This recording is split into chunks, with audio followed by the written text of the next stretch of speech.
Welcome to CardsChat, the friendliest poker podcast in town from the world's #1 poker community. Hey everyone, I'm your host, Robbie Straczynski. Thank you so much for joining us on episode number 116 of CardsChat, the friendliest poker podcast in town. Today's guest is truly a multinational poker personality. She's Canadian. She was raised in Poland, and now she often finds herself presenting and playing poker in the United States. With a notorious history of doing the right thing, she's taken the poker world by storm in recent years and has been at the forefront of some of the game's biggest stories. But who is this woman? We're talking, of course, about Veronica Brill, and it's time to get to know her a little bit better. Veronica, welcome to the CardsChat Podcast. Thank you so much for having me, Robbie. That was quite the introduction. Well, I'm glad. I sound way less boring than I actually am. Okay.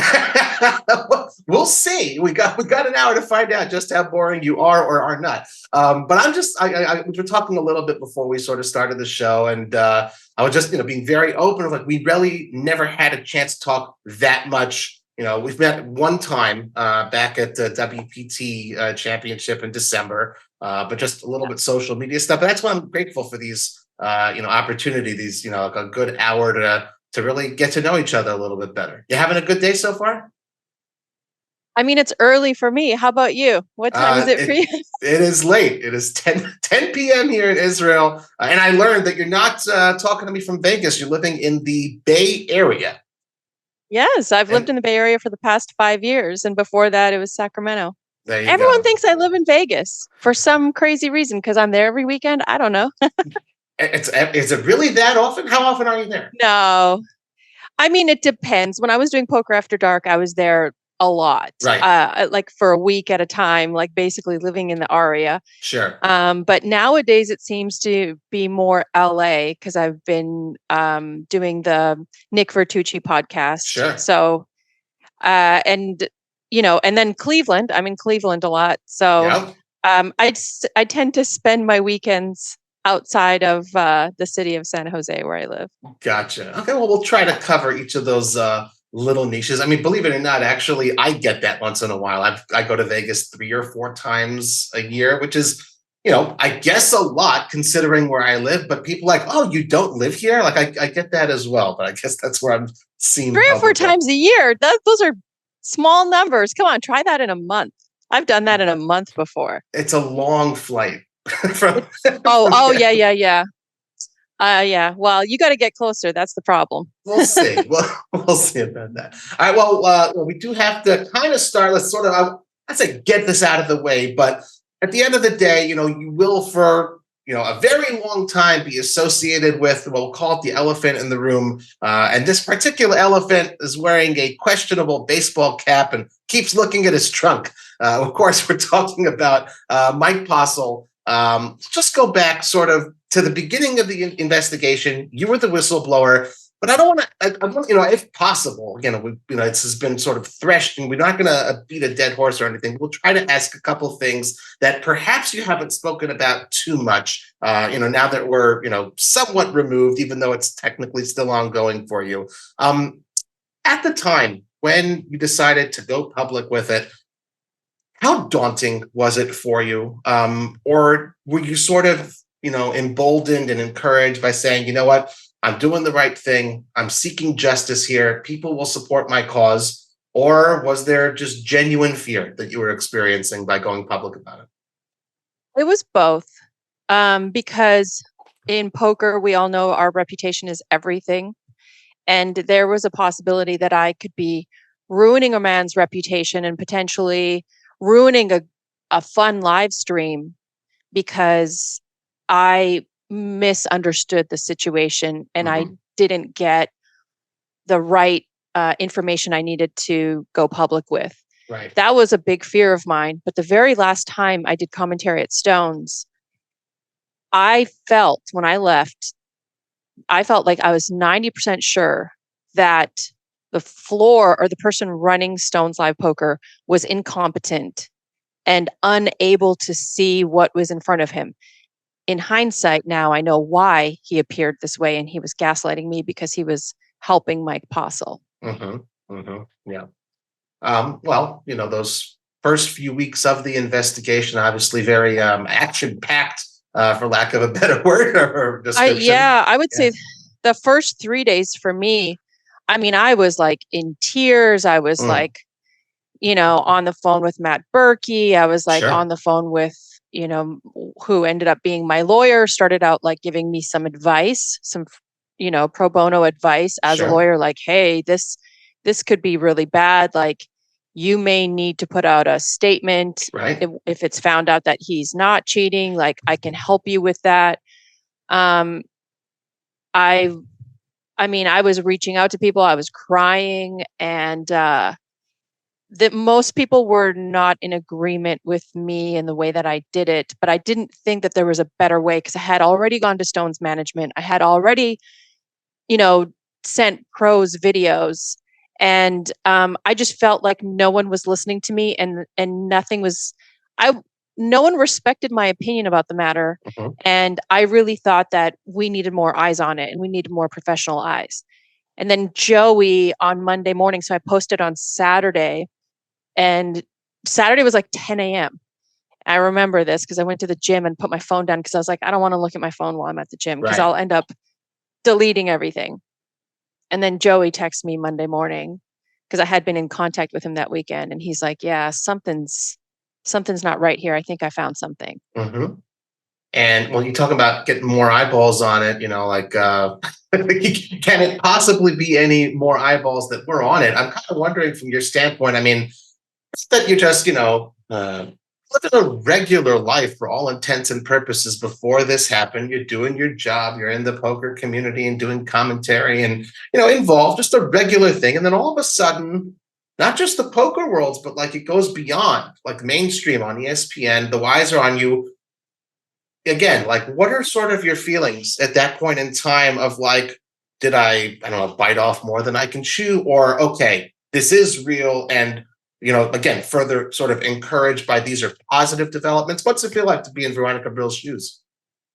So I think that I'm not trying to sound like I'm above anyone else by any means, but I think that a lot of people are self-serving in a way. Like, I had many people tell me, like, if you think he's cheating, just don't go back. Just like leave it alone and stop going there, stop doing commentary. But the way I am is that I can't function in a world where I know something bad is happening and I can do something about it and I don't. And I just don't want to live in that world. I want things to be right. So in my mind, when I'm driving home after that very last commentary stint, gig, whatever you want, in my mind, I'm thinking, like, I need to do something about this. If I think that there is, like, I don't know, like, I defined it like greater than 80% confidence. If I have greater than 80% confidence that there is cheating, I can't go to sleep and be okay with just like not going back or not doing anything about it. Like, I need to do something about it. And so I did. And that's what I thought. I thought there was a greater good to this. So I thought, like, my feelings about the whole thing or the reactions that I received was a smaller issue than like the potential for cheating going on and him like stealing hundreds of thousands of dollars from the poker community. So like, I just bit the bullet and I was like, well, I'm just going to have to take all of the reaction I'm going to get. Although when I first did it, when I first went public, I was delusional. I thought that people were going to be like, oh, dear Veronica, how interesting. Oh, you don't say, there's cheating potentially. Okay, well, let's objectively look at these hands, shall we? All of us, like really good investigators, and be objective. Like, I honestly thought people were just going to be like, oh, this is quite interesting. Let's take a look. But I didn't realize that people are so fucking tribal. And they decided to take a side, and some people just dug their heels in and took a side. And it really turned into people trying to sift through the data and look at it and really, really see if he is cheating. And then there was people that were just like doing ad hominem attacks, like just angry that, the biggest thing was like, why didn't you talk to him about it? I'm like, what is he going to do? What is he going to do? Like, oh, you caught me. Oh, you caught me. Good job. Like, now I'm going to stop cheating. Like, in what world would he admit anything to me? Right. In what world would I be able to prove anything by like, hey, Mike, can we talk outside? Like, I think you're cheating. Like, still to this day, he denies it. So in what world would that do anything? I think I did the only thing I could do, given that the tournament director was helping him, given that Stones was like, the only thing Stones wants to do is stay open to make more money. Stones would not be like, oh yeah, there was clear cheating by one of our employees and we could potentially get shut down. So I did the only thing that I could do. And luckily at that point, I had like 5,000 followers on Twitter who were like 99% poker players. I could get some eyes on it. I had Joey Ingram in my pocket. He was following me on social media, so I could DM him. And I was like, hey, I think there's cheating. Can you take a look at it if I post it? And he's like, if you post it publicly, I'll take a look at it. So I did the only thing I could do. I don't think there was another thing I could have done. Right. I talked to pros. They told me probably nothing. I talked to the tournament director. He gaslit me and told me I didn't know what I was talking about. And I didn't know what else to do. Right. So I did promise it wouldn't be that major, again, not beating the dead horse, but again, it's important to address those. I just sort of have one more question about that. And again, like this has been talked about a lot. And I do hope that to some degree, continuing to talk about it a little bit is helpful to you. What I would sort of ask— I'm writing a book about it. Pardon? I'm writing a book about it. Well, there you go. There's a lot of stuff that didn't get published. There's a lot of details that didn't get published. Like at least one of the people that helped him is still working at Stones. I think two of them are. And one of them I think knew but wasn't helping, and one of them was helping. Right. So, I mean, that kind of stuff didn't get talked about. Right. There's a lot of stuff that happened that people told me happened, but they didn't want to talk to a reporter because they're afraid. Sure. And as a member of the poker media or any media, I can also just say sometimes it's not easy to go public because there's a lot of relationships involved and that sort of a thing. I get it. I genuinely get it. And that's sort of where my, I guess, last question related to this comes from, is that, in this industry, in any industry, I suppose, sometimes some funny business goes on. And sometimes there will be a person out there, whether it's a professional player, a recreational player, or commentator, or chip runner, whoever it may be, they may find themselves unexpectedly in a situation where, they know about something, or they suspect something, or, they're just in that unique position. As someone who's sort of been through it and really just, from A to Z, like as big as something like this could possibly get, what sort of words of advice would you have to a person, I guess, perhaps facing a dilemma like that, and what the potential is they may be going through if they suspect cheating or some funny business going on? What type of words of encouragement or advice would you have for a person like that? I mean, the situation I was in was very unique. And I think all big cheating scandals are very unique, like case in point, Robbie and Garrett.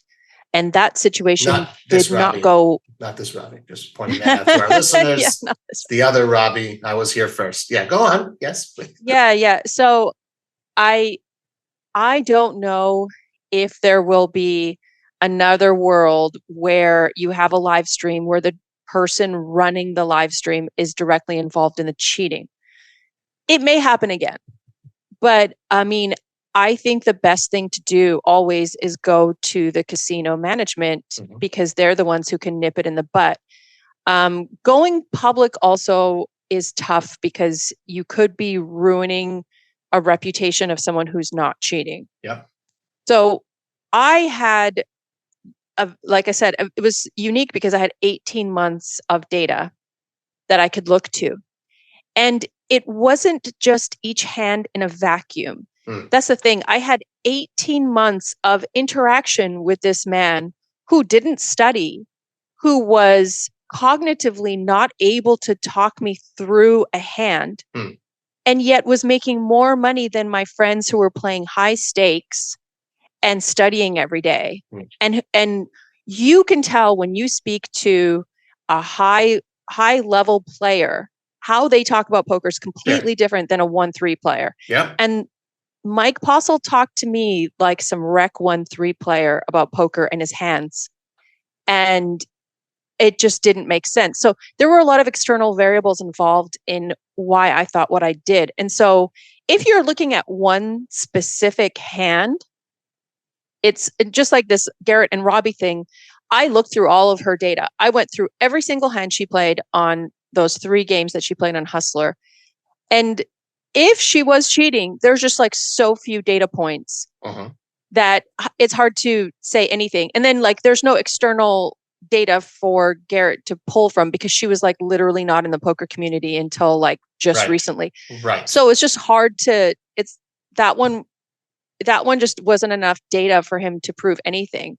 And then, so I had 18 months of data. I don't know what advice to give because this is a very unique situation. It's a very tough situation. You can definitely like lose the respect of a lot of your co-players because if you start accusing everyone of cheating, you won't get invited to games or you won't casinos. I don't know if they'll want you around, but it's just it sets a bad precedence to just accuse people of cheating. I would say be very, very sure of what you're accusing someone of. And what I did initially was I went to a bunch of pros. I put together a video. And so if you think someone's cheating and it's not on a live stream, I would start writing a journal of everything you're seeing and how the hands are playing out. You just need tremendous amounts of data to think someone's cheating in a hand, unless you catch them with a device or something. Right. Like it's so easy to be dismissive of a hand in a vacuum because like you could play a hand so many different ways.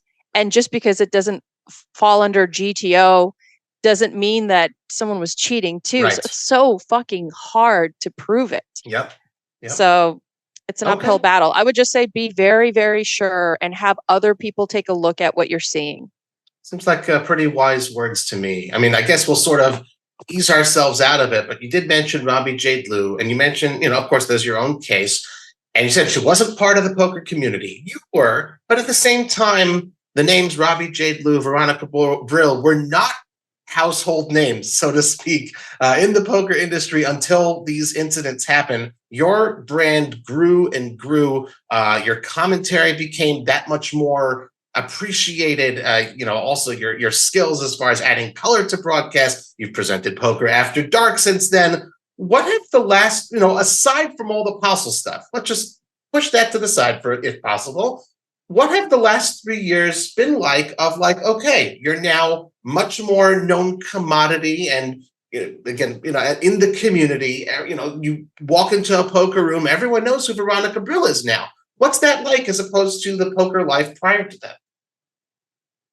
I don't know. I don't feel like I'm different. My friends don't care that I hosted Poker After Dark. I like poker's such a small community compared to like the grand scheme of things. Like, sure, I went to the Hustler meetup game and like a lot of people asked to take their picture with me and stuff. And it's cool, but it's like 10 guys in a poker room. No one knows me when I go to LA. No one knows me when I walk through an airport. I don't think I'm like anything. I think Daniel Negreanu also told me there's a difference between famous and poker famous. That's for sure. Yeah, there is. I don't even think I'm poker famous. I just think I'm poker known because I'm just kind of like a sideline. I'm not a full-time poker player. So, it's a different world. I was given a tremendous opportunity with Poker After Dark. I had my own YouTube channel and they saw a few clips of it and they asked me to audition. And that just was like, to me, I think of life as a series of like stops on the journey. Like there are things that I could do along my journey. And then I can look back and say, look at all the cool experiences I had. And Poker After Dark was one of those like really cool once in a lifetime opportunities.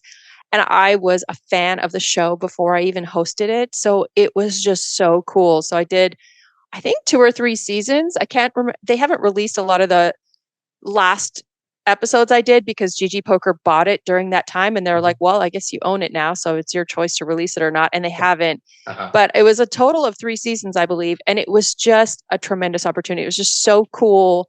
I can just tell, like, when I'm 90, I can tell young kids, like, back in my day, I was on an NBC show, And then I was able to parlay that into signing a contract with Cleveland, and then doing the Nick Vertucci show. And, I'm writing this book now. It's just been really cool. I just try to look at everything as like a really cool opportunity, and I ride the wave when I can. I know I'm in like my mid 40s, so I'm not always going to be this like hot blonde in poker. So I'll take it now while I can. That's fair. Well, you got to capitalize and strike while the iron is hot. That's for sure. What would you say have been the highlights of your time commentating on and hosting Poker After Dark? Oh my gosh, Poker After Dark was just amazing. Every time I was on set, I was like in awe. I'm like, I can't believe I'm here. I'm so happy to be here. I would say one of the funniest things, like, so much stuff happens that doesn't make the cut. Of course. Like Daniel Negreanu, I'm sorry, guys, if you guys think I'm misrepresenting it, but like I was sitting backstage and Daniel Negreanu yelled at Phil Hellmuth for like an hour. And they do get were just along, like but yes, going at it, and it was hilarious. And I know that it's in good fun. Yeah. But they didn't put in like a whole hour of Daniel yelling at Phil. I think they put in like snips here and there, but it was a good argument. It was really good. And I got to interview like Steve Aoki, and there were some celebrities there. Perkins was there. And then I got to interview like all of the high stakes crushers that you see on, in all these high stakes cash games. So it was like Scott Seaver, it was just really freaking cool. That's all I can say. It was just cool. And then just the whole Poker Go institution is, one thing I love about them is they're a fucking train with no brakes. Like the whole poker community is just drama and controversy and all kinds of stuff. And Poker Go just has blinders on, and they're like, poker content. That's all we're going to do. And we're not stopping. Nothing stops them. They don't care about what's going on. They don't care about like who's doing what in poker. They just keep putting out great content, high quality content. Yep. There are only like really good post-production poker content. So I just love that about them. Nothing bothers them. They just keep going. So, it was just an amazing experience. I loved every moment of it. I'm eternally grateful to them. And yeah, they'll always get coffee beans as presents from me. That's my gift of love to people. I love it. Like, definitely, you don't need any further confirmation, but anyone and everyone I've ever dealt with Poker Go, whether it's the talents that you see on the screen or the behind the scenes producers and production assistants, top to bottom, just absolute A+ people. I definitely agree with you in that respect. We did a little bit of digging, and prior to your foray into the poker world, you were a medical data analyst. How does one go from medical data analysis to the poker world, and what sort of skills, if any, are transferable from one to the other?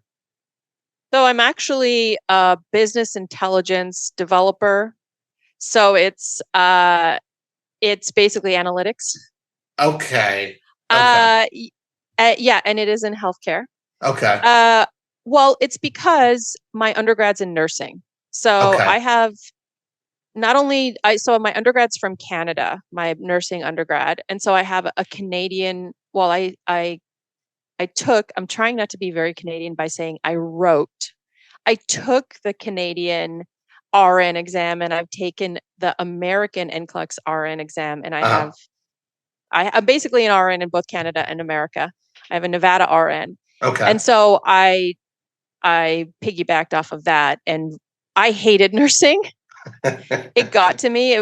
I got burnt out on it. Okay. I realized that after coming home crying after every shift, I was like, I can't continue doing this. So I went into more of a systems analyst role, where like you're building interfaces, you're working with software, optimizing, and then I transitioned recently to full-time analytics.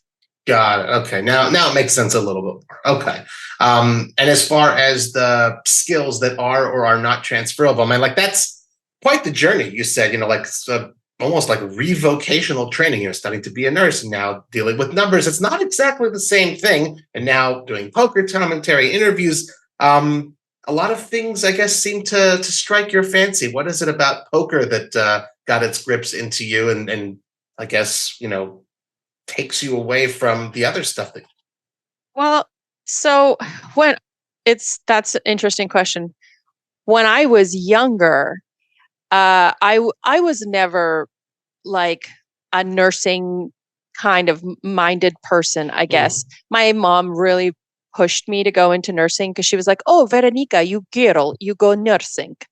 But it was not it never felt intuitive to me to be there. I was very much interested with like, oh, what's the software we're using to, interesting.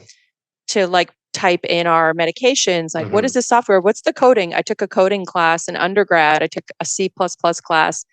Hate C++. But I really loved more numbers, more technology, anything that has to do with technology, I'm just a huge fan of. So it's more intuitive to me. So I moved in that direction. And I guess poker to me initially, when I was still nursing, was more like it's a more statistical kind of game. It's probabilities.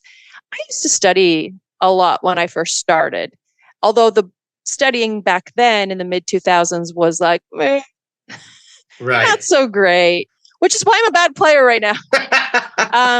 There was a time where I was making money. I was making like pretty good money. I was living in Edmonton, Alberta, and there was an oil field 2 hours north called Fort McMurray.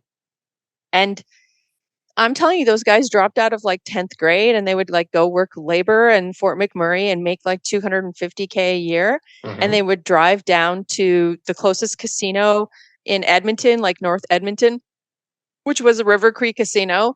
And I had a condo near there and I would like go and play at River Cree and I would literally like wait for good hands. I was very ABC. I wasn't like doing superstar stuff. And I would just get paid off. All of us would get paid off. All we had to do was just like play basic poker because they were just so bad and they were just dusting off all their rolls. Yeah. And then, the game changed and I didn't continue changing with the game. And then I, ended up getting married. I had a sick child who ended up passing away from cancer, unfortunately. But like I ended up using poker as a way to like get away from the stress of my life. And it was like too much out of line stuff. Yeah. And it like poker changed what it was for me throughout my life. So initially it started out as like fueling this like analytical need. And then later on, it ended up fueling my need to get away from like a really, really difficult situation in my life. And now it's starting to like come back. I've been like reading up on PLO and but it's never going to be like a full-time thing for me. I think the general population of poker has gotten so much better and I'm so far behind the curve and I'm doing so well in my professional life that I don't know what it would take for me to get to like a bare minimum of what I'm making now. I don't think I could ever make that with poker with my skill set currently. I don't know how long it would take me to study to get there. And then I couldn't survive the downswings. Right. I have friends who play high stakes and their downswings. I'm just like, no, I'm not. I don't want to jump off a bridge. I'm good. Right. So, I mean, I checked Hand and Mob and your first cash was 2011. So my question is, prior to that, or I guess most of the time, it's cash games, I guess, that you're focusing on, or was it online? I was playing cash games and sit and goes. Okay. So there was a time when sit and goes were huge, and I was like a sit and go freaking. I know people are going to be like, "There's no way, you're terrible." I was really good at sit and goes. That was like how I learned. We were running sit and goes at my casino in Edmonton, and then I remember going to the MGM the very first time I played in Vegas. I played sit and goes all weekend and I was killing it. And all I literally did was wait for good hands and just shove all in, get paid off, Yep. do that twice. And then I get like top 3 and I get paid and I just like rinse and repeat. And it was just, I feel like poker was easier back then, or I was stupider. I don't know. But like, I have this like memory of it being like easy peasy. So That's fair. So did I answer your question? No, that's fair. I think that's a good enough answer. Like if you had dabbled online, perhaps also was part I of the question. didn't dabble online. Okay. I mean, I dabbled, but I didn't dabble successfully. Like, Okay. yeah, I was big loser, number one big loser online. That's fair. Well, I mean, so many folks, at least folks that are known, they became known because of tournament success. It's much harder, generally speaking, or maybe a little bit easier nowadays with vlogs and stuff, but much harder to become known for playing cash games. Why is it that you stuck to cash games primarily as opposed to getting more deeper into tournaments? Tournaments, you're just dusting your roll. Like no one can afford to play tournaments for a living. I mean, like, what percentage of your tournaments are you cashing in? Like, if I remember talking class, to hopefully 20%. If you're absolutely world class, they're fucking selling action too. Like, I don't think they're getting most of that. I remember talking to Bart Hansen, and I think it was when he won his last bracelet, and I was like, "Damn, you did so well." I interviewed him at Stones for this, and he's like, "Yeah, a lot of people don't realize that I was like still stuck for the year." Like he won a bracelet. He won like $300 something thousand.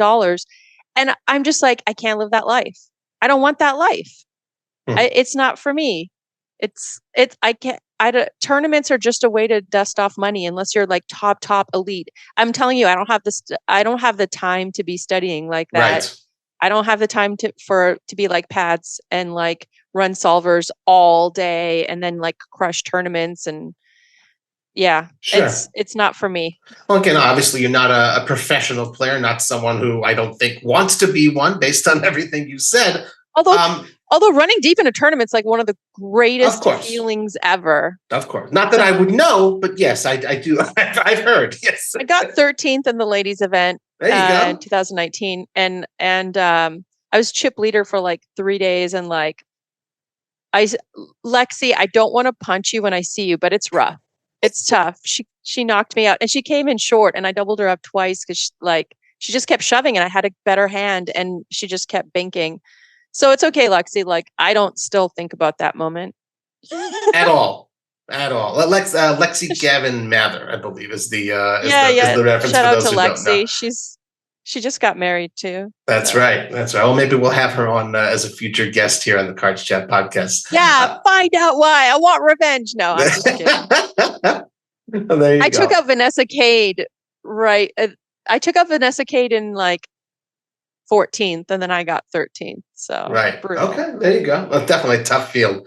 So I was going to ask, though, like the reason I brought it up, though, like professional players, we always ask. So, and sure, that's what you do for a living, but it's always hard to sort of figure out that optimal work-life balance. You have you're coming at it from a different angle. What role does poker play in your life, and how much poker, do you optimally want to be part of your regular day-to-day, week-to-week life? That's a great question. I have no idea. I'm in this limbo now where I don't play poker so much and I don't have like this it's just not like it was when I was younger. And I really am loving my job, like my regular job. I really do love it. But it does take a lot of my bandwidth. And I'm kind of in a content place right now in my life. So I just don't have this like, I went and played the other night, like on Friday night, but I just don't have this like tremendous urge to be playing all the time. I almost feel like I'm fitting in now in like more of the media stuff where it's more like Twitter and like shit posting. And I don't think of poker as being just this community of players. It's a community of like media. It's a community of like vloggers and, contributors and content makers. Like there's just so much more to it. There's people who like own live streams. There's people who, write about it. I mean, there's so much more than just playing. So I always think I'll be a part of poker. It's just not always going to be me just playing poker. It's fair. Totally fair. If you don't mind me asking, like work wise, you sort of have like, is it a 9 to 5 type of thing, or you have full freedom to work whatever hours you'd like?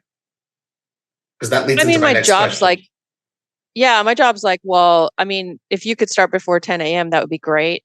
But yeah, so it's like a regular 9 to 6. Okay. You get that hour-long lunch. That's fair. Yeah. So the reason I ask about it is because all of that stuff that you said, while it's true, notwithstanding that, this summer, the World Series is back, and that's obviously the prime time, the mecca for players, media, industry, when everything seems to be going on, like it's happening during that summer. Are you able to carve out, or do you want to even carve out any length of time to go play a couple of events, do some networking, see what other, non-regular job types of opportunities might be waiting for you? Is that something you're looking forward to? So I went this past year for a month. I rented a room off of my friend Wendy Wiseman. Shout out to Wendy. She's got a nice place out in Vegas. And it was like kind of exhausting. And like the first 2 weeks I played in the King's Lounge. I was playing 5-10 in the King's Lounge like almost every day. And it was great. So great. And then the Euros came in. Shout out to the Euros, shout out to the tanking Euros. And I'm a Euro, but I'm an American Euro. But the Euros came in, man. I'm telling you, that game went downhill. Oh man. So only play 5-10 at the King's Lounge for the first 2, maybe 3 weeks at the World Series of Poker, ladies and gentlemen. I went this past year and it was good, but it was a little too much. I think I have to always go for the ladies event. That's my favorite event of the year. I'll probably go for the tag team. I was thinking of playing the main event this year. I actually have never played the main event. I always go for side events because I'm like, oh, you get more opportunities if you play like 10 or 7 side events than if like one main event. But I want a little bit of magic. I want to play the main event. It's a magical event. Cool. Nice. Why is the ladies event so special to you? Besides obviously having run deep in it. Oh my God. Look, I'll tell you, any regular tournament I go into, no one bakes cookies and says, hey, I baked cookies for the table. No one gives out flowers. Okay. No one's like, oh, guys, I made earrings. We all have matching earrings. Everyone here's an earring for all of you. We don't all hug each other on other tournaments. We don't become besties. We don't exchange phone numbers and take pictures together. All the other tournaments are just like boring, quiet, tanking men. But the ladies event, you get cookies, you get macaroons, you get flowers. Everyone's hugging. Everyone's having fun. We're laughing. We're drinking mimosas together. Like, come on. Ladies event, guys, I swear, if you even remotely identify as a woman, put on a Sean Deeb outfit and get to the ladies event and have fun, because that's what we do. And I mean, people get dressed up. Like, it's just so fun. It's the best event. Nice. And I did mention you and I did meet in person at the ladies mug, actually at the Win during this past winter. God. And they had a ladies event too. That was one of the best tournament series I've ever gone to. I think that's been my favorite so far in my life. Like, I had so much fun at that WPT, and they had so many ladies events, and they just rolled out the red carpet for all of us. Like, oh my gosh. I for sure, I'm not missing the December WPT ever again, or ever. Awesome. Because there's no again, but yeah. Awesome. Very cool. All right. We mentioned sort of at the top of the show as well, you're in the Bay Area, but you're in Las Vegas. If not every weekend, then relatively often. What are your favorite and least favorite things about Las Vegas?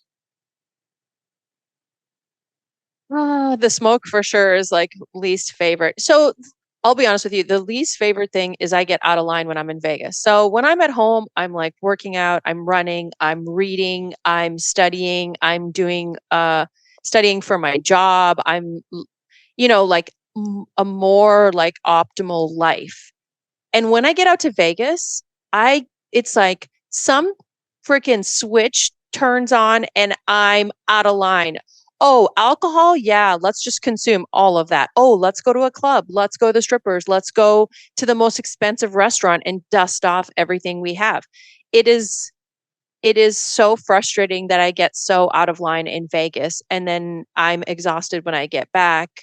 And like, I barely drink when I'm at home, like maybe one or two glasses of wine a month now that I'm older. But when I'm in Vegas, it's like wild. Everyone's sending me drinks. Everyone's like going out, and it's just I get caught up in it, and that's what one thing I don't like. The thing I love about Vegas is the poker community is so strong in Vegas. And I just don't have that out here. Mhm. Like I know the poker players out here and we hang out once in a while, but it's not the same. Like no one's doing meetup games in the Bay Area. Like Mhm. no one like texts me and says like, "Hey, we're starting up a fun 2-5 game. You want to come and like play and hang out?" Like no one does that. Like all my friends play high stakes and they like are super serious, and it's just not the same kind of fun, which then turns into out of line. Right, Out of right. line behavior. Interesting. Okay. Well, that's the uniquely Vegas character. I'm sure all the folks listening, and myself included as well, we all have the Vegas side of us, so to speak. But I've never heard of the Cleveland side of anyone. How did that association first come about? And to what extent do you or do you not get out of line when you visit the Jack? Oh, I get so out of line at Jack. So Chris, I don't know if you guys know who Chris Luce is, but he was the poker room manager at Jack Casino in Cleveland, Ohio. Mhm. Where Chris started was working under Sean McCormick at Aria. Yep. Sean McCormick now runs all of MGM Poker. Yep. So Sean was one of the best in the business, if not the best. And Chris basically learned everything he knew from Sean. And Chris, when I met Chris, one of the professional poker players in Cleveland, him and I were following each other on Twitter, and he reached out to me and he's like, "Hey, our poker room manager like wanted to reach out to you to see about like coming out here and doing a grand opening of the room." And at the time I was doing the grand opening of Live at the Bike. I was doing stuff for Hustler. I was doing Poker After Dark. So they were like, "Hey, maybe we could bring Veronica in for that." And when I met Chris, I'm actually writing an article for Poker News about like visionaries in poker. Hmm. And I think Chris is one of those people that like he gets poker. He gets what poker players want.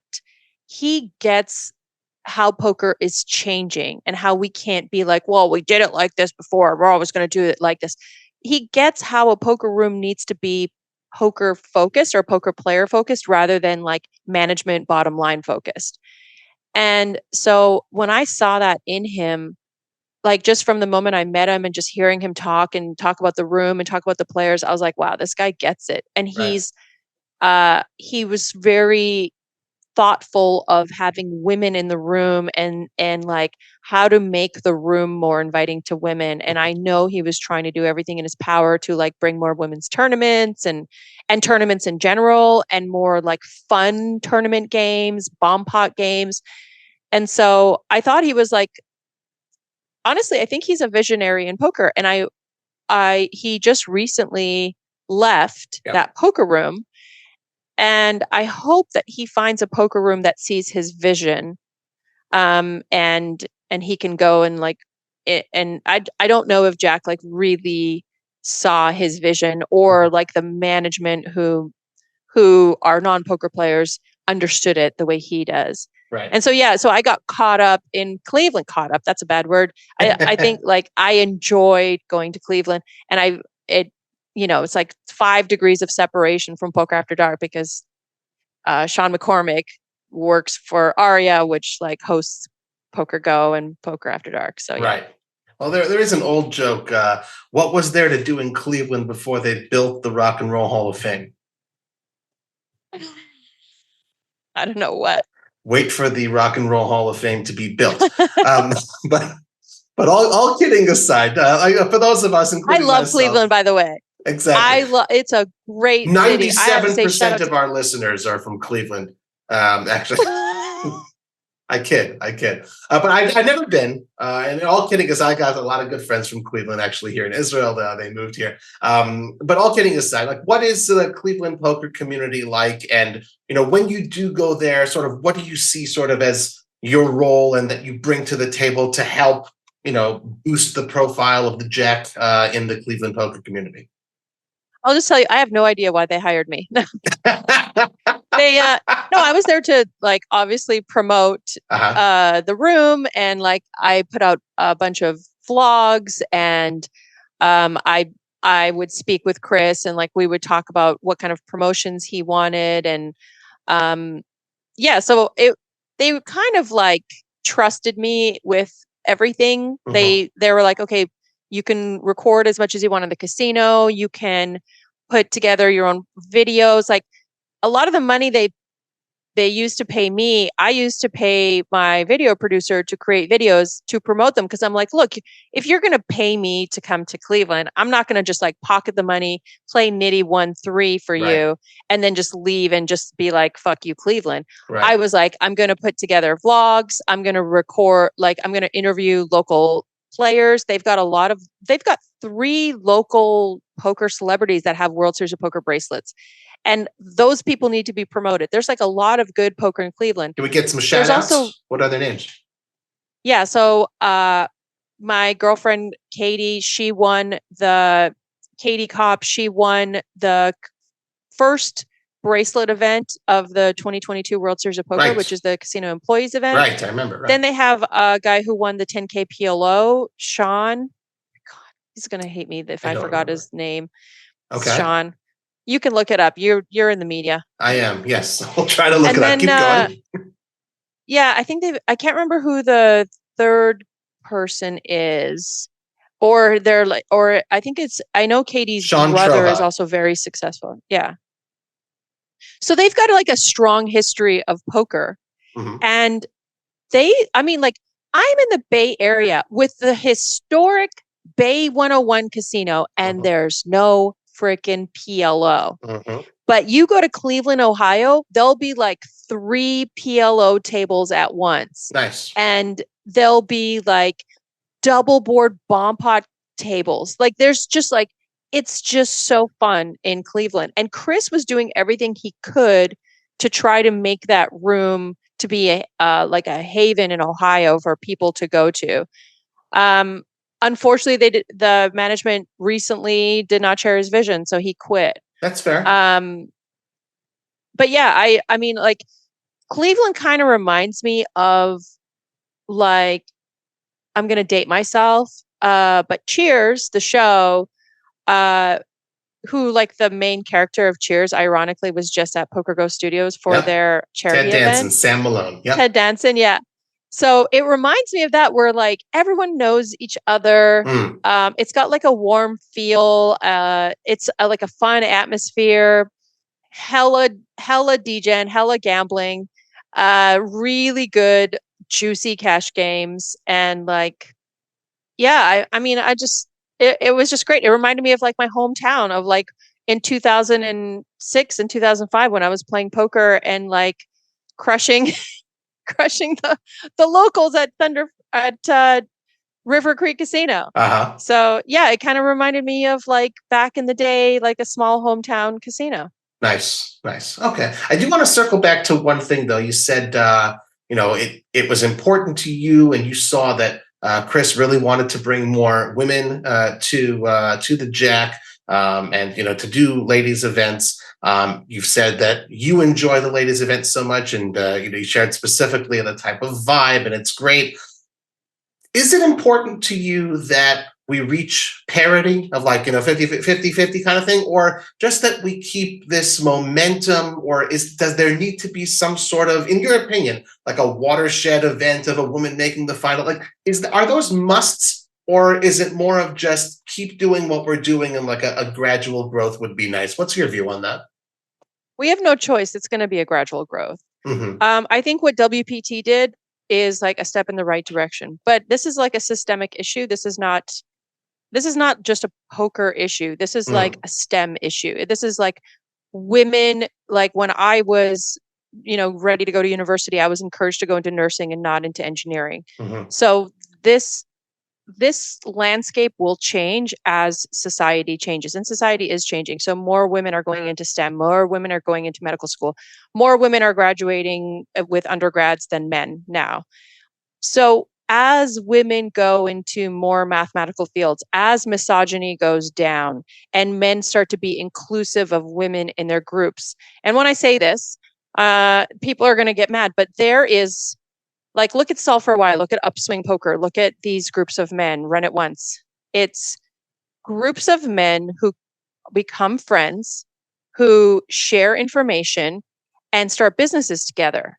And the women who are included in these private groups are the ones that are dating the guys. It's You never have like this platonic relationship, or very rarely you have this platonic one woman in the group that starts the business with the guys and is studying and everything. There's like, I think that's my generation. That's how men were like more objectifying women, and you were only included if you were romantically involved with one of the partners in the group. Mhm. Now, I think there's a younger generation of men like Landon Tice, that his generation is capable of having platonic interactions with women. And I think that generation, so now the younger women are going to be going more into STEM and engineering and stuff like that. And the younger generation of men will be more inclusive of those women. And I think the women will be pulled into these poker groups where they're studying and running solvers, and they're on Discord and they're talking, and hopefully not being so toxic towards the women, which we find is a problem in Sure. like certain circles. Like gaming is a problem. I follow female gamers who get like verbally assaulted by men when they're playing, but that's a different story. So I think it's a whole generational issue that is slowly going to get better, where like your focus as a woman isn't going to be like, oh, when am I going to get married and have a child? Maybe your focus will be like, hey, I want to win a World Series of Poker bracelet, and me and my guy friends are going to be, studying together until one of us does. And I just think the shift is starting to happen. It's just going to take, I think it's going to take a few generations. I think we will be in a world where like 40% of the players are women. That'd be We amazing. will get into it. We will get there, but we just have to like, it's part of the problem is misogyny, that we weren't Right. included in these groups. How are we supposed to come in when we weren't included in the study group, when we weren't included in anything? We weren't allowed to get not allowed, but you know what I mean? Like we weren't getting the engineering degrees, and then we weren't Mhm. getting these high paid jobs. And then we have to bring in our money where we're making less on the dollar compared to men. And then we haven't been included in any of this study, and then we're just losing. We Right. don't want to come into that. Right. So we want to have the same level playing field. We want to be included in these groups. I will say that the two guys that I grew up playing poker with in Canada, Ali and uh, well, we call him Troy, but his name's Tufik. He's from Lebanon. Mhm. Uh, we studied together. They treated me like they're equal, and we would argue over poker hands all the time. But like most of the groups I see, like Solve for Why, Melissa does the podcast with them, but is she involved in the training? Mhm. Are they like mentoring a woman to get her involved in training?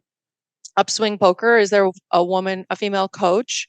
Run It Once, is there a female coach? Like who's actively trying, like putting out a red carpet for women and saying, "Oh, we have a women's event," is like the literally the like smallest step you could take. Right. Saying, "Okay, we have a group of like 10 guys where we're all like sharing equity in each other's tournaments and we're all studying together. Where's the woman? Like, why aren't we Right. including a woman here? Or is there a woman that we could include that we don't want to just fuck?"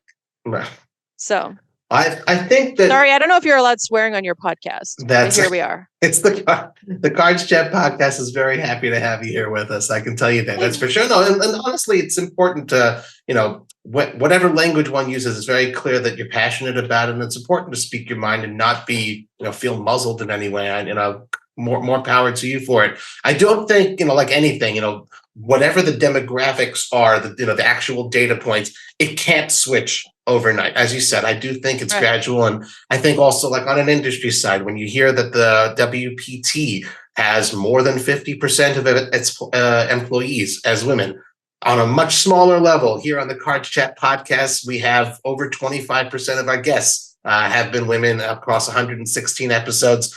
It's important to sort of, nudge that percentage in the right direction and sort of see it over time. And very good point as well as if it's a group of guys, it's because 95%, it's almost like what comes first, the chicken or the egg. But as you introduce more women into these study groups, into the training sites, slowly, it's like the representation. You'll see it more. Oh, okay, I'll learn from the women coach because that's how I feel more comfortable, or I'll play in the ladies event and then I'll go to the open events and start learning from more coaches. So I definitely see the path to increase women's participation there. And wow, it's happened to me a couple times where I've played mostly, mixed games, but I've played with 4 or 5 women at a table of 8 or 9 players. I'm like, this is pretty cool. It's almost like, why is it rare? Why should I have to ask every woman who comes on the show the women question? Like, I want to get past that as well. And I do hope we get there.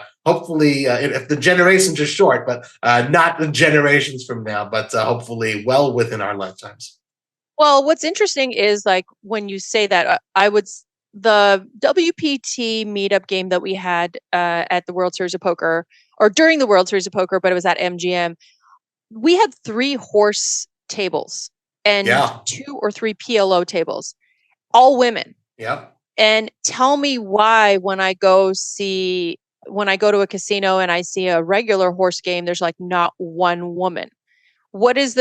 How do we get 3 horse tables full of women who all fucking know how to play horse and who all like grinded horse? I watched them for like 6 hours and I heard some of those tables lasted all night. How are they there? And why aren't they playing in the regular horse games? What's happening? What is the dynamic that they're choosing not to be in the regular horse game? Because every time I see a horse game spread, which is very rare, it's just men. So what are we also doing at the table? I can tell you, like, I'm not going to turn this into hey, this is all the bad stuff that happened to me while playing poker, but it's a lot of shit that happens while you're playing too that makes women uncomfortable. So it's just like, explain to me why we can get 3 PLO and 3 horse games plus, like, I don't even know how many tables you had, like 20 something tables or less than 20, but like plus the rest of them being hold'em. How did we get those numbers if they're not like in the regular games? It was just so weird to me. Like we have a ton of women who play horse and mixed games, and like, where are they? Right. I think it's just a matter, like, again, of like, if you build it, they will come, and they go ahead and they put the blueprint out there. They said, we're going to get great hosts. We're going to have gift bags, and we're going to create this fun time. And then, they came, everyone showed up. It was amazing. Yeah. And what brings women in is different than what brings men in. So I like the fact that we're not doing the same things. Like WPT sees that. WPT is like, look, Jamie Kerstetter, you hold the reins here. What do we need to do to get more women in this? Like, Jamie told me they're like putting money into actively trying to get women into the game. So that is really good. Like, trying to use the same mechanisms for men and women is just not, you can look at any marketing campaigns like Diet Coke and Coke Zero, like Diet Coke's they marketed it to women and Coke Zero to men. And like, there's a clear divide there, but like, it is what it is. We are attracted to things differently. So I like that WPT is thinking outside the box to try to get women in the game. And man, oh man, was that series in December just the freaking greatest. Like, I felt like I was getting royal treatment everywhere I went. I played the WPT 2550 cash game. That was just crazy. Like, I don't know why I got in the ring with all these like heavy hitters. They were like the best female poker players in the world. And I'm just sitting there like, oh, no problem. I don't need $5,000. It's fine. So, but WPT, just like shout out to WPT. I voted for them to win the best tournament series. And they did. And I'm so glad they won because they just went above and beyond. I can't wait for this year's. And they did. Well, another GPI dovetails very nicely. GPI Awards recipient. I'm speaking to one. You won the Charitable Initiative of the Year at the Global Poker Awards in 2021. A member of the poker community we know you really love is KL Cleaton. Shout out KL. Good dude. He's a poker career is one of inspiration to so many people as he has muscular atrophy. Many people may remember your initiative to help raise money for him and facilitate transportation for him from his home to the World Series of Poker. How did you first come to know him, and what inspired you to, come up with an initiative like that? And then I guess beyond that, what does your friendship with KL mean to you? So I met him, I interviewed him. I can't even remember. I think like we started following each other on Twitter, and I asked him if I could interview him because he has his own poker site where Range Trainer Pro, where you can basically practice your opening ranges in different spots. And I was like, oh, cool. This is like a really cool tool. Like, if I can, and it's not expensive maybe help promote him to like my small audience, would be cool. Mm-hmm. And then I started interviewing him, and like, I'm like, this kid is so fucking bright. Mm-hmm. And I'm just like, as we start talking, I start figuring out that he doesn't have a form of transportation. Mm-hmm. And he's been stuck in his house basically for 2 years. He did have a van. And for anyone who doesn't know him, he's basically a quadriplegic. And so he did have a van, but it was like broken down, and occasionally they'd fix it, but they just didn't have the money to maintain it anymore. And they kind of lived in like a snowy part of Illinois. So I think he was able to go to a doctor occasionally here and there, but like not anywhere near a normal life where he can just come and go as he pleases. And I was like, man, like, this is beyond unfair. Like, my brain can't comprehend how he just can't do stuff. Like, he just can't go to a restaurant with his family. Like, he can't, like, it's so weird to me. It was like making me uncomfortable with how unfair that was. And I was just like, I kind of need to do something about this. Mm-hmm. And so I interviewed him right before the pandemic hit, and then the pandemic hit, and it was just a disaster. I raised $5,000 initially, and I think 4,000 of it was from Ryan LaPlante. And I was just like getting nowhere with this. And I remember reaching out to him. I'm like, look, I'm not giving up on this. I just want you to know that like the economy is just shitting the bed right now. And the World Series of Poker is probably going to be canceled, but I want to get you to the next World Series of Poker. Like, that's my goal. And he's like, oh, no problem. Like, you don't have to worry about this. And I'm like, well, no, I do want to. And I was thinking that I would put it off for a little bit, which I did. And then I was like, well, the World Series of Poker announced that they were coming back. And I was like, oh shit, we need to get KL to the World Series of Poker. And that was when it was in November or December of 2021. Yeah. October. Right? Yeah. October, yeah. So I was like, oh, they announced it. Oh gosh. So what I was going to do, Brent Harrington started producing my show because I just didn't know how to go live to Twitch, go live to YouTube, and like then run a show and interview. And I was like, okay, here's what I want to do, Brent.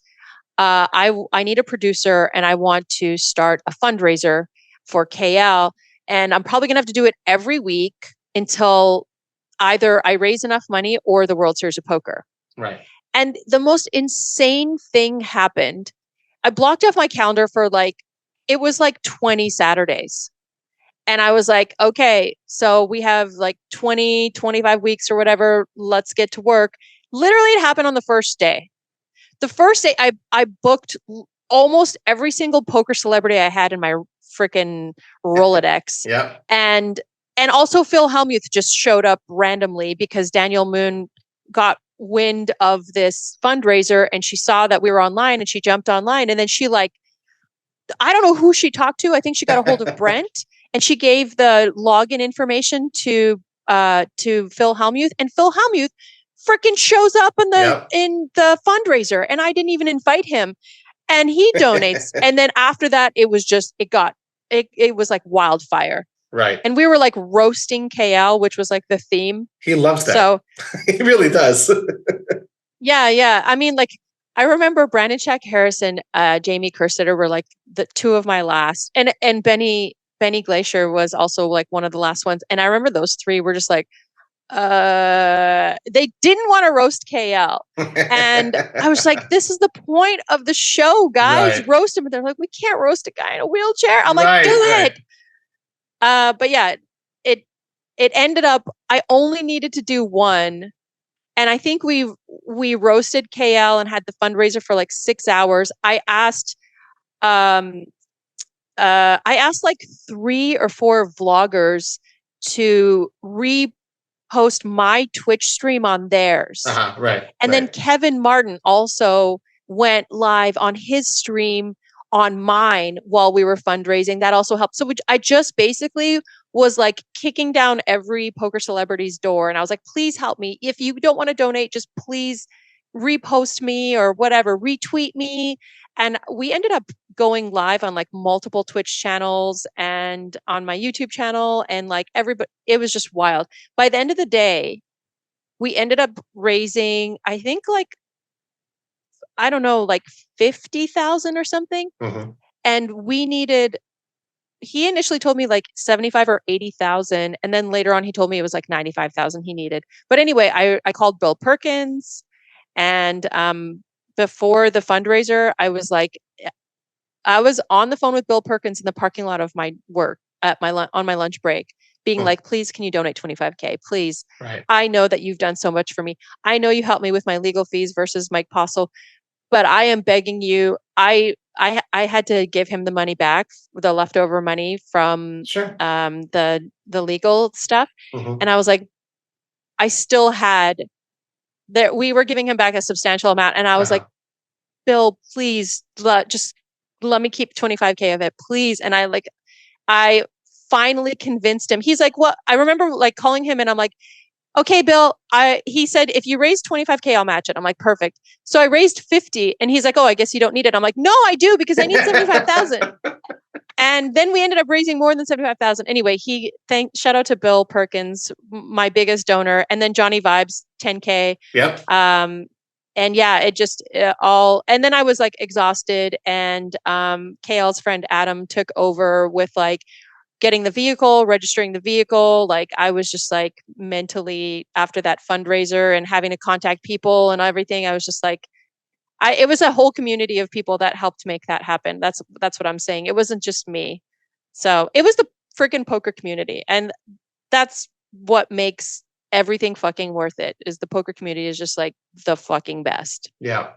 I love it. It's such a, I mean, I'm so happy you went into all the details. And normally what I do, I didn't do it this entire episode, but normally when the guest mentions a different guest we have, I say, oh, they're on episode this, they're on episode that. But like you name drop like, I don't know, 50 people we've had on this podcast. And what I love about this, you can tell a lot about a person by the folks they hang out with, by the folks they have on their Rolodex, and the folks you can just call up and who come to your aid when you need it. And can tell a lot about a person. You're not asking help for yourself. It was, you're saying, please, can I have it? But you're asking for it with the passion, as though it's for yourself, but it's for someone else. And I think it's an absolutely beautiful thing. And you did get you don't do these sorts of things for awards, but I'm so happy that GPI, again, we're, I guess, a year and a half after it happened, but saw to it and saw fitting that you were recognized for such a beautiful thing. And, it's not the amount of money, it's the togetherness that you were able to inspire for everyone to help one person. That's the beauty of poker, as I see it as well. It's such a beautiful thing. Folks, this is the segment of the show where I've exhausted my set of questions. I feel like I can still talk to you for another hour or so, but we have a whole bunch of community questions of folks in the Cards Chat forums who knew you were coming on. I love community questions. Those are my favorite. Oh, just wait. We always have some interesting ones. Yeah. We do have a dedicated we have a dedicated thread on the Cards Chat forums for this. So folks, as we announce who our future guests will be, please be sure to send in your questions. Some new names here, which I'm really happy to see, and some old fan favorites. So we'll start with Zorro222. Zorro222. Veronica, this individual would like to know whether you prefer commentating on poker or playing. Oh, commentating for sure. And I'm terrible at both. So I like doing color commentary. I would say my favorite person to do commentary with is Christian Soto. He is, I think, he's like a third grade teacher who knows how to speak to the kids, and there's no wrong answer or no wrong questions. Like, he's just so smooth and easy to talk to, and like, I just dig the way he thinks about poker. And then I feel like I ask him the right questions and we just vibe together. Nice. So with the right person, I like color commentary. Like it. Very cool. Good answer. I like the depth and the showing your work, so to speak. Like that's good stuff. I was a very good student. There you go. One more from Zorro222. Zorro222. A quick one, Veronica. Dogs or cats? Oh, I like both. I'm sorry. I could have both. Okay, we'll accept that answer. Okay. I mean, I'm getting to a place where I need to go buy 10 cats, right? Like, I'm a single middle-aged woman. Okay, that's fair. Our next question asker, another new name I haven't seen before. Good to see you, Mandholo. Thank you so much for sending in your questions. Veronica, Mandholo wants to know, what is the most memorable move you've ever made at a poker table? Oh, so I was in a 5-10 game at Bellagio. And this guy was like super freaking bluffing in certain spots. And you could tell every time he was bluffing because he would overbet the river by going all in. And he would like get real shifty. And I was like playing there for hours, and I was just like watching him, bluff so many people. And he always showed it because he had like this massive ego. And then when he wasn't bluffing, he played it a different way. So then like every time he tried to bluff me, I would just call. I just like call with mid pair. Like I like opened up my range against him, and like I was just like calling every time he was trying to bluff me, and he was like, "What are you doing? I can't understand how you're doing this." And I'm like, "I'm a fucking pro, dude." Like, yeah, that's how. I love but it. Like it was just like so obvious to me, but the table was just like a constant rotation of people, so no one stayed long enough to notice. Nice. Great answer. That's a great story. Awesome. That's what I love also about the community questions. You never know what form they'll take and what great little nuggets and good stories come out of there. We'll do one more from Mandholo. Veronica, what is the best tip, excuse me, that you've ever received from a professional poker player? Tip? Like no, not like here's $5, but like advice. No, I know. That's a good question. Oh, I mean, like Andrew Barber got me into crypto. Ooh. And I remember when I bought my first Bitcoin in 2018. When it was like 3,200. I'm like, wow, okay. Yes. No, that would be awesome, right? Okay. But had I listened to his advice, I would be a multimillionaire and I wouldn't need to work. I would still work because I love working, but yeah, I'd be able to afford to buy a house in Silicon Valley had I listened to him. Nice. Okay. That's a good tip. Idhemi, another new name. Thank you so much for sending this one. And we'll just ask one of these. We have a lot of question askers here. Idhemi wants to know, it's a pretty deep one, what are some of the biggest challenges you faced in your work or personal life, and how have you overcome them? Yeah, I think the biggest challenge I've ever faced was losing my son to cancer. And it has taken me years to learn to deal with it. And I think grief is something you never recover from. Yeah. You just learn how to live your life. Like I can now, after years of therapy, I can now talk about my son without crying and without me going into a deep depression for 3 days. So now I'm like, I've worked through some of those things. I still cry. I still, there are days where I cry every day. And then there are times where I'll cry only once a week. But that has changed or like shifted my look on life and where I derive my happiness from and what is important to me. And I now value my peace and I value human interaction and like friendship over like I'd rather have a dinner with someone at like, some cheap like hole in the wall restaurant and have like a good conversation than buy some like fucking purse. Yeah. I'd rather like go for a hike and like look at a sunset than like go, I don't know, go like on some cheesy touristy, like I don't know, trip or something. Like Right. I value like more meaningful things in my life. And when I like with relationships, I would rather be alone and have my peace and happiness than like have like a shallow interaction with a partner. I want to have a meaningful, deep, connected relationship with someone, or I'd rather not have it. Whereas like when I was younger, I was just like, I need to be with someone. Like I can't be alone. So now I can be alone and I'd prefer to be alone rather than, I just don't want anybody, if that makes sense. That does. Things are different for me now. Right. Like, obviously when doing the research, not oblivious to the fact of, things that happen in your life. And it's not for me to ask those sorts of questions, but since you've opened up about it, it's a beautiful and healthy thing that you've, taken care of yourself. It's so important to be able to do that and be able to deal with it in the most positive way possible. And, I've experienced loss, not of that variety, but, my mother when I was very young as well. And so I do understand the pain of loss, but to know how to deal with it and just not be afraid to put yourself first sometimes. And you learn a lot of things about yourself, obviously. So good for you. And thank you for being open and speaking so openly about that here on the CardsChat Podcast, Veronica. It's been a beautiful thing. As we change in poker, you got to shift gears sometimes. So a massive gear shift from those new question askers to one of our regulars, Acid Burn FX. And Matt Savage, if you're listening to this, because I know you listen to every episode, I know you're rubbing your fingers. Okay, what's Acid Burn FX going to ask here?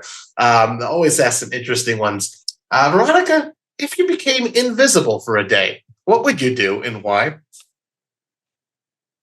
Oh, if I became invisible, I told you I would probably get on a flight to, like, I really want to go to Dubai. I probably would like get on a flight to Dubai and like go to sit in first class. Nice. I would probably like, or go to, I don't know. I would just get on a flight somewhere and spend the day in like some cool location and run around. And I wouldn't do anything like bad. I would just use it as a way to get a free flight. Awesome. I love it. That's such a creative answer. That's great. Love it. We'll do another creative. We'll do maybe two more from Acid Burn FX. Such great questions. What is a skill that you wish you had, but you don't, and why?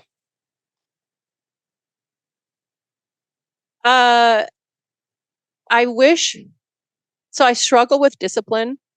I have a lot of discipline in like physical stuff, like working out, because in my 20s, my boyfriend was a professional athlete and him and I worked out together for years. Oh, wow. And I just maintained that discipline. I've always been active my entire life.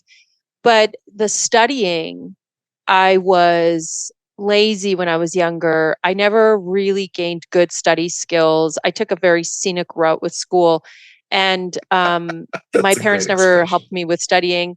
So I have to really fight to study. I had to study a lot for my current job for the technical portion of the interview. And like, I really have to, I fucking hate it. Like, my brain's like, oh, let's just go watch TikTok and like, take an edible. But I have to force myself to read. I have to force Mm, myself. I wish I had better study habits. And I do have the curiosity, and I do like it when I start getting going, right. but it's just getting started. Yeah. Yeah, I just wish I had a little bit more discipline in that area. Well, I guess awareness is the first step. So, hopefully if you get over I that mean, initial hump. I do it, but like, yeah, it's so weird how life is. Like, you think after a while things would get easier, or like working out. Like, I've always worked out and I enjoy working out, but I still to this day, like, I'm 45 years old. I still to this day wake up and my body's like, I don't want to go. I don't want to go. And I feel like I'm dealing with a 5-year-old. Like, I'm just like, okay, I know I need to go. But I still like, life is just constant pushing yourself, constantly Yep. uh, fighting everything, fighting aging, fighting memory loss, fighting, like, you're constantly having to work on yourself. Hmm. And when I see, I mean, no judgment. Should live the lives they want to live. But when I see people who have let themselves go in like Mm, many ways, and I used to watch my parents tell me, like, we're too old to study. We're too old. I hate it so much. mm, I like the way I look at life is that I don't care about my age. I don't care about what people think of me to a limit, depending on who they are. But like, I think that, like, until I die, you can't tell me I can't take a class, or I can't learn something, or I can't like try something new, or I can't try something physical. I still go like sprinting, I still run, I still do things that, like, I would think by my age I wouldn't be able to do anymore. Like, when you're 20, you're like 45, you're like decrepit and in diapers by then, obviously. But it hasn't worked out that way. right. And so, yeah, I don't, I'm going on a tangent. No, But that's fair. That's fair. I'm a fan of continual learning, perpetual motion. I like it. Well, I will say, and I definitely felt seen as far as the same exact thing. Not that I'm working out in gyms or anything, but anytime I decide to exercise, I know certain part of my brain is, oh, and it's so good for you, and you're going to feel so great, and I can do it in the middle of the afternoon. I got all the free. It's wonderful, right? But just putting on your shoes to go I outside. That's know. like if I can get over the putting on the shoes part. I feel, and I do want to thank you for telling the truth up until that point where you said you're 45 years old, because you're clearly not 45 years old, but we'll let that one slide. There's no way. I just don't believe it. Yeah, yeah. I'll go quite a few more. So we'll try to do one from each. We're good on time, Veronica? Just checking. Yeah, yeah, we're good. We're good. Awesome. These Great. are the fun questions. I like the questions from the community. I think they're always the most fun. Okay. And no offense taken. Great. Okay. So I kid. I kid. No, but it's true. That's why we have them. And at the end of the day, this podcast is for the Cards Chat community. So we're so happy that so many of you No sent one's in listening by questions. this point anyway. So we Okay. could just talk about anything, you know? They've all already tuned up. Red Boy 23. I don't think I've seen this name before, so thank you very much for sending this one in. What was your biggest obstacle or leak in learning poker? Oh my gosh. I mean, just when I started out, of course, there were no solvers when I started out. I mean, when you have this know-it-all attitude, when you're like very living in an absolute world, which like I struggled with in every part of my life, like there were times where I like thought I was peaking in things. That's like that's a big thing for me. Like, it took me a little while to start being okay with being wrong. It Mm, took me a while to be okay with like understanding things and not having like beliefs.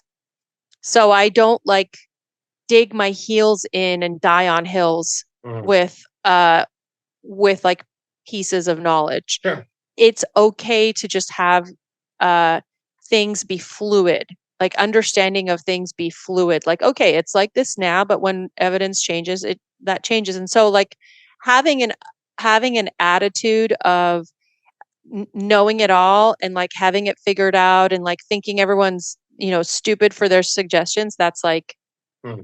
that was a big leak of mine when I was young. But I feel like Right. we all have like big egos when we're young. Right. And I guess, well, when you got over that, realized that was a leak and started correcting that, it must have felt pretty darn good. Yeah, but I'm still like shit at poker. But poker's a microcosm of like the rest of the world for sure. Yeah. Those who study more do better. And like I applied that item into the rest of my life, right? Into my professional life.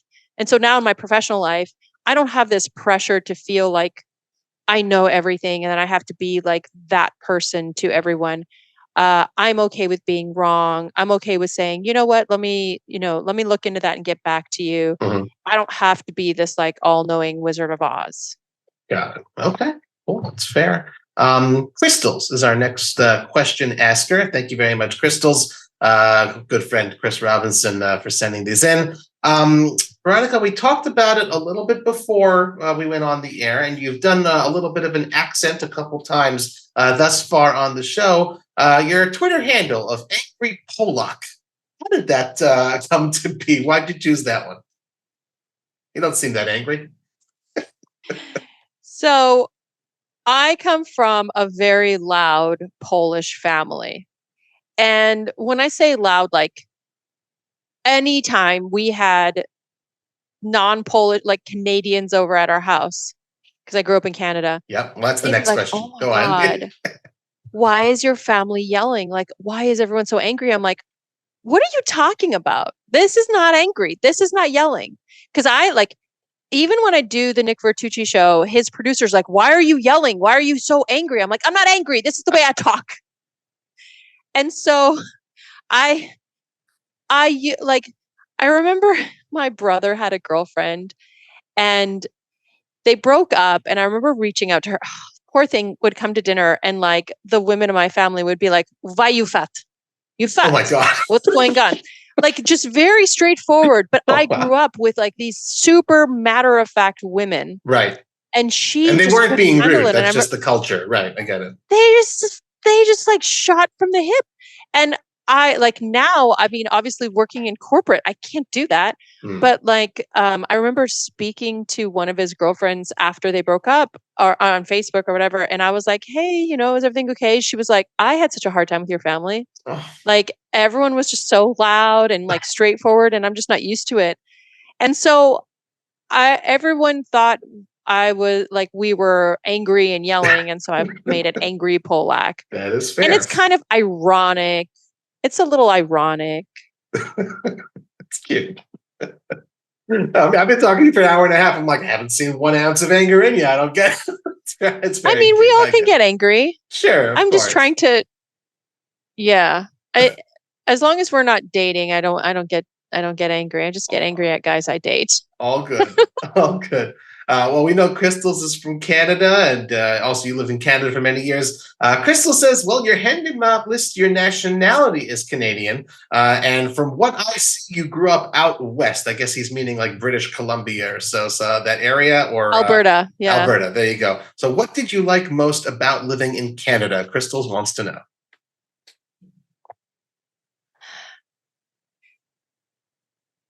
Okay. I mean, I grew up there. So no, not the weather. No one ever One says of the unique, I had a very unique experience growing up.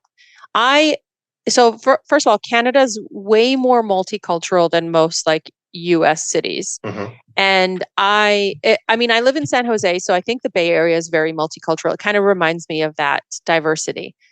But I was surrounded with constant like first, like not even like first generation, right? Mm-hmm. What is it called when you like actual immigrants? All my friends were immigrants. Like some of my best friends growing up, born in Jamaica, born in Pakistan, born in Lebanon, born in Israel, born in Egypt. I mean, and then we would go, me and my group of friends, we would go to the Polish restaurant, we would go to the Israeli restaurant, we would go to, all of these. I was exposed to so many different cultures. And I grew up most of my best friends were Jamaican. And I was able to have a really good exposure to so many different cultures. And I in a way, I'm not a big fan of being poor. I feel like we were in poverty for a while, but I do think it shaped me for the better. I have met some weird rich people and I'm just like, oh yeah, it's weird. I feel like you lose a little, you're not a pie, you're a pie without a crust, You're Ooh. you're you're missing some of the essence, man. And I'm not saying it's good to be poor, but it made my life different. And I think looking back now, it's made my life better. I believe that I have a tremendous amount of resilience because of it. There's not a bone in my body that will allow me to give up when I get kicked.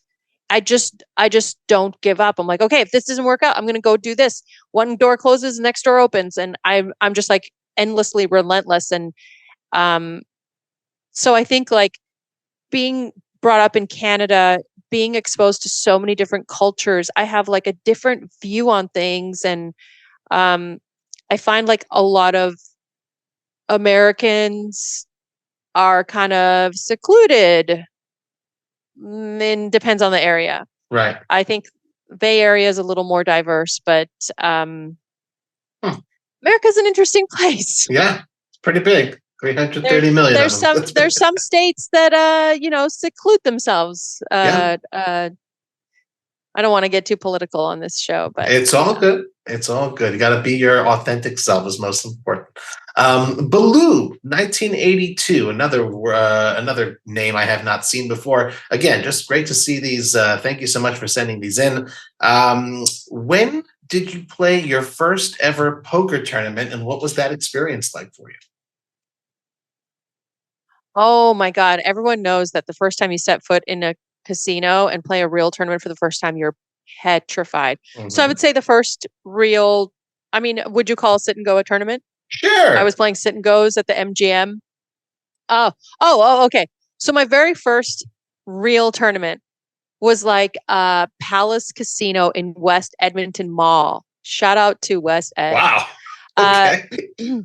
So I grew up in West Edmonton, and there was a casino in the mall. And I don't remember if they were $20 or $30 tournaments, but they were super cheap. I think they ran them twice a day or maybe 3 times a day. It was almost like a Sahara $60 daily they used to have. I don't know if you've ever played at Sahara back in its heyday. No. Man, the $60 dailies at 11 a.m. And then I think there was one at 3 p.m. and then there was one at noon or at 11 p.m. I've played the South Point $60 dailies. Like a similar vibe. Oh, no. This was before the South Point. Okay. This is before the South Point existed. Oh wow. I'm aging myself. Sahara at 3 a.m. would have a buffet for the players that were in the 11 p.m. tournament. Nice. And oh my, were those eggs runny? So there were, I think it was $20 tournaments at Palace Casino. And I am not joking. Anyone who played there with me, please verify. They sat us 11-handed. Oh my God. And the tables were small. They weren't the big poker tables. So we were squished. I never made a final table. I had a friend named Corey who he was the Phil Hellmuth of Palace Casino. He knew how to get through that crowd, and he made final tables all the time in these $20 tournaments. Yeah, that's how I first learned. Those were my first tournaments. Wow. So wow, everyone's got their origin story. What a shit show that was. That's incredible. Oh, my goodness. Bermajoga, another new name. Thank you very much for sending this one in. What is your advice, Veronica, for someone just starting to play poker and how to not let it become an addiction? If you have addictive personality, you have to be aware of that, right? You have to know what your stop loss is and what your thresholds are. Like if you have an addictive personality, a lot of gambling and alcohol and stuff would be tough. I would say if you have addiction problems, maybe poker's not the right thing for you. But if you're passionate about poker, then you have to set clear boundaries for yourself and not allow yourself to get out of line when you're playing. Um, I would say I would say do what I've seen in successful players. So surround yourself with successful players and run hands past them. Learn how to run hands past people. That is like the biggest gripe I've had. Any like people I've paid to help me with poker, they're like, you've got to send me your hand histories in a proper way. You can't just like throw this garbage at me. So you got to learn how to put together hand histories, and you've got to take really good notes while you're playing. Share your hand histories with people who can give you good feedback and not some bullshit feedback. And you know the difference between those two things. Um, Surround yourself with people who have the same goals as you. Don't hang out with people who are partying till 3 a.m. if you're like interested in running solvers and getting better at the game. If you've got an eye for a World Series of Poker bracelet, don't hang out with people who are like pissing away $500 a night at 1-3 and they don't want to talk hands with you. Right. So I think it like has to do with your community, and it has to do with like your discipline. If you're disciplined enough to do it, I think anyone can. Nice. Great answer. That's almost sounds like you were reading it off a card. That's such a great, detailed, thorough answer there. I like it. And the right one. That's the correct answer. Three more names here, if that's all right. Pussycat is one we have not seen before. Wants to know, Veronica, top 3 women in poker in descending order.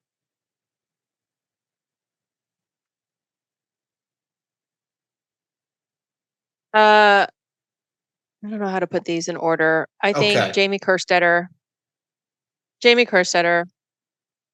and they didn't say skills, so I'm going to assume like skills and broadcasting and media and promoting the game. Jamie Kerstetter, That's Ebony 3. Kenny. Okay, Ebony Kenny, yeah. Um.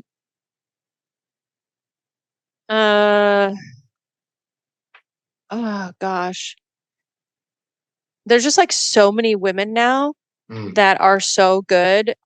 Um. So there's a woman who quietly plays poker. She calls herself She Plays Poker. Courtney. I follow her on Instagram, and she sells action. And when she sells action, I try to repost her. She, from what I've heard, she's really good and thorough. So I'm gonna give her a shout out. I like her. Awesome. Great list there. Okay. Chica Bonita asks a question. Thank you very much, Chica Bonita.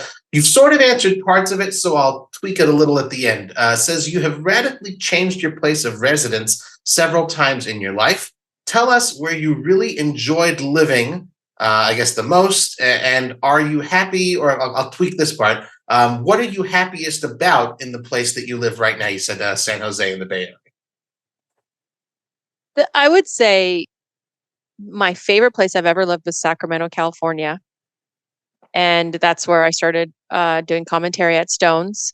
That city is a warm city. It's the Canada of United States. It's like people are chatty. There's lots of like mom and pop restaurants downtown. There's lots of beer gardens and coffee shops, and it's just got a cool vibe. And people who poo-poo Sacramento, you have no idea what you're talking about. It is such a great city, and they have Thunder Valley out there, and they used to, Stones is still out there, but it's like whatever. Capital Casino, if you want to get stabbed or have a car drive through the wall while you're playing, that's a great place. But I would say like a very, very, very close second, just a hairline below that is the Bay Area. And yeah, I've lived like in Canada and Texas and Nevada. I did live in Vegas for a little bit. I think that the opportunities that you have in Silicon Valley are the best in the world. And that's anecdotal, so don't come at me. But I think the opportunities that I've been given, I would not have had anywhere else. I wouldn't have had this in Canada, and I wouldn't have had this in like Poland. Right. So, or Texas. I think there's a balance for me. Like there needs to be I need to have a professional life where I feel like I'm doing good work and I'm doing something meaningful. And then I need to have like a private life where I have some peace, where I have good friends. And I felt like that mostly in Sacramento. But I couldn't pass up this job opportunity in the Bay Area. So I moved out here, and it's getting there. It's taken a lot longer to get to a place where it feels as homey as Sacramento did, but it's getting there. I'm getting a good group of friends out here, and I love my job. I love my manager. So It's awesome. yeah, it's getting That's there. wonderful. I'm not sure if it's just weird to end off a little bit on this, but it's just if this is true, I mean, definitely great research. I didn't realize this. Love poker is our final question asker here. Is it really true? And if it's not true, we apologize. I'm reading the question as it was written. Is it really true, Veronica, that you were introduced to poker via a broken TV being stuck for 3 channels and one channel that had 24 hours a day of poker on it? So yes, it's not a broken TV. It was a broken satellite dish. Okay. The first home I bought, I was like 27, 28. It was like a townhome.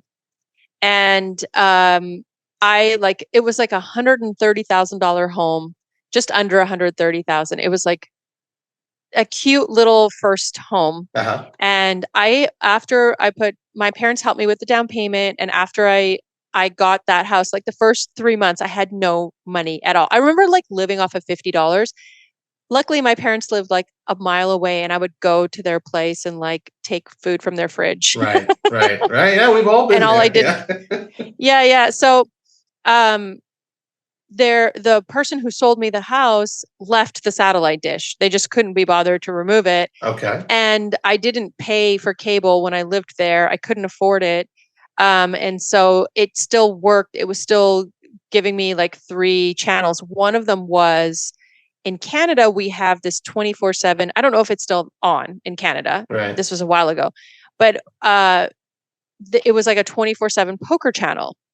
But it was a British poker channel because in Canada you have a British influence. Sure. And they would play all the British high stakes poker games. And remember when they had the camera underneath the glass? Yeah, late night poker. Devilfish. Yeah, Devilfish was playing in like a basement somewhere, like with like hundreds of thousands of dollars, and like all of the old school, like high stakes Brits. Tony G was on so many of the shows. Yeah. And so I basically watched poker freaking anytime I was home. That's all I did was just watch poker. And then I was dating the guy I dated in my 20s would go and play poker. And I'm like, well, frick, if he can play it, I can play it. And so I basically learned from watching it. And I watched it like religiously. And they played high stakes poker, and they played poker after dark at midnight.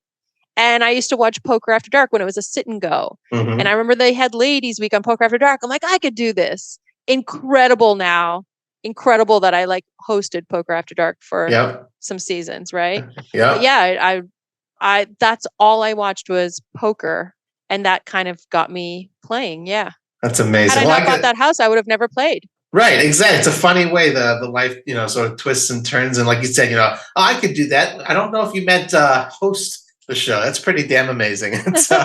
And I said at the outset, the whole goal here was to get to know you a little bit better, and I certainly feel like I do. I hope everyone out there feels that they do too. Thank you, everyone who sent in questions for Veronica Brill. Again, a friendly reminder to all of you out there in the Cards Chat community. We'd love to see you submit your questions for our future podcast guests in the dedicated thread on the forums, guys. Please be sure to give us a good review on iTunes and spread the word via your social media channels if you like the show.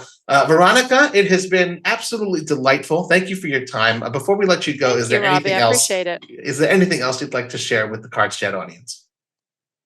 No, I just I appreciate that people sent in their questions. I'm humbled, by humbled in a way, like I don't feel like I am really anyone in the community. So I'm like, it's sweet to like be reminded of, some of the stuff I've done, because I just think it's just a normal thing. Like why wouldn't you out a cheater? Everyone does that. So I really appreciate it. And thank you so much for having me, and thanks for your time. Awesome. Wonderful. Thank you. Thanks again, everyone, for tuning in to another episode of the CardsChat Podcast. I'm Robbie Straczynski. You can follow me on Twitter at CardPlayerLife. I wish you all a wonderful day. CardsChat, the friendliest poker podcast in town from the world's #1 poker community.